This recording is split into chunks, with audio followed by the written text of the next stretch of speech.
അല്ല ഒരു ബസ് കൊടുക്കുന്നുണ്ടോ അതിന്? അപ്പൊ ഞാൻ ഇങ്ങനെ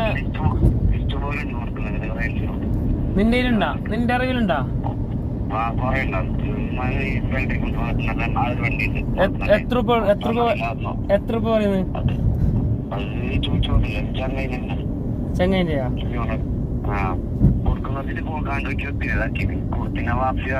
ഞാനിങ്ങനെ തുടങ്ങണമെന്നുണ്ട്. അപ്പൊ ഇങ്ങനെ ട്രാവൽസിന് നോക്കിയാലോ അപ്പൊ നിന്നെ വിളിച്ചു വെച്ചത്. ചർമ്മൂർ എന്തെങ്കിലും നടക്കൂടാ?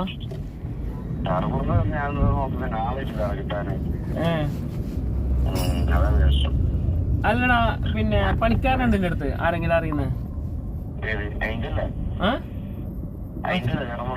അല്ല, ഞാൻ തായിനോട് ഞാൻ പറഞ്ഞു നമുക്ക് ഇങ്ങനെ നോക്കാൻ വേണ്ടി മാണിക്കത്തൊരു ഷട്ടർ നോക്കി ഞാന്. അപ്പൊ നോക്കുമ്പോ ഞാൻ പറഞ്ഞു നമുക്ക് പണിക്കാരാണ്. അതുകൊണ്ട് മനാപ്പ് തന്നെ മതി എന്ന് പറഞ്ഞു.